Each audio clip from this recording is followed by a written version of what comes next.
¿Qué tal, gente querida? ¿Cómo les va? Bueno, espero que muy bien. Este es otro video de Siciliano en su taller para mostrarles algo que generalmente yo controlo siempre.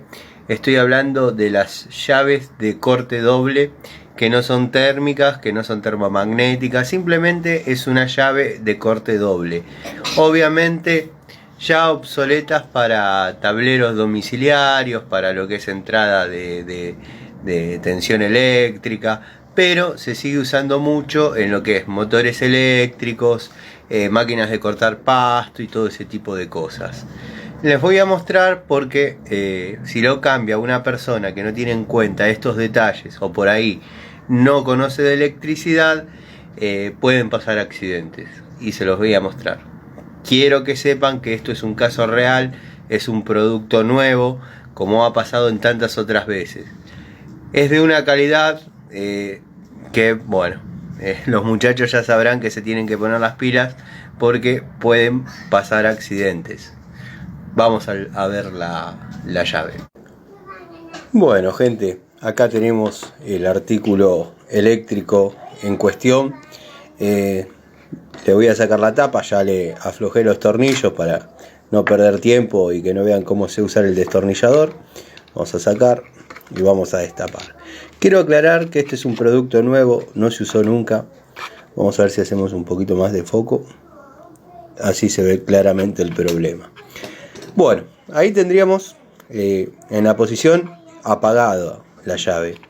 Esta es una llave de corte doble, como dije al principio del video. Mucha gente todavía la utiliza para el corte de electricidad de la vivienda, cosa que está mal. Pero bueno, es muy común verlas en máquinas de cortar pasto, motores eléctricos. Tiene una capacidad de 20 amperes. ¿Qué pasa? Corta tanto vivo como neutro. Cuando conectamos, conecta vivo y neutro. ¿Cuál es el problema en esta llave particularmente que viene pasando hace mucho, sobre todo en las de esta marca? Que si la manipula una persona que por ahí se da maña pero no sabe, cuando la arme y esté en la posición apagado, va a apagar. Pero cuando esté en la posición prendido, va a prender también. El tema es que, no sé si notaron, cuando cortamos, ahí vamos a conectar, conectamos, desconectamos. Queda un contacto siempre pegado. Si tenemos suerte, el contacto que quede siempre pegado va a ser el neutro.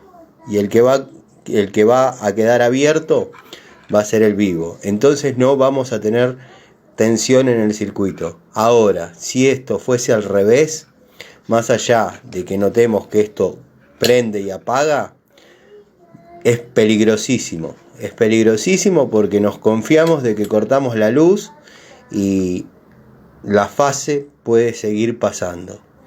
Ahí es cuando pasan los accidentes.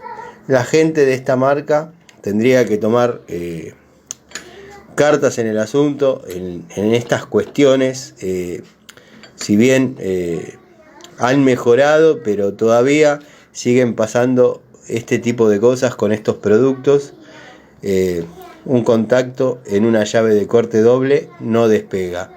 Créanme que no es el primero que veo, créanme que ha pasado situaciones y bueno, como dije y repito y recalco, si esto una persona lo utiliza para cortar la luz de su domicilio, cosa que no es extraño, cuando conecte va a conectar, cuando desconecte va a desconectar.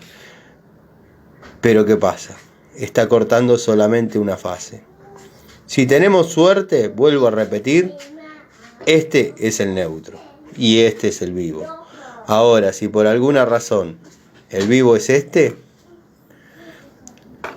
seguramente vamos a recibir una descarga eléctrica porque vamos a estar confiados a la hora de hacer el trabajo y resulta que cortamos la luz, no hay luz, pero sí hay tensión. La razón es esta. Por eso recomiendo siempre a la gente que tenga este tipo de corte que también afloje los tapones o fusibles. Les mando un saludo, vamos a cerrar el foco, les mando un saludo.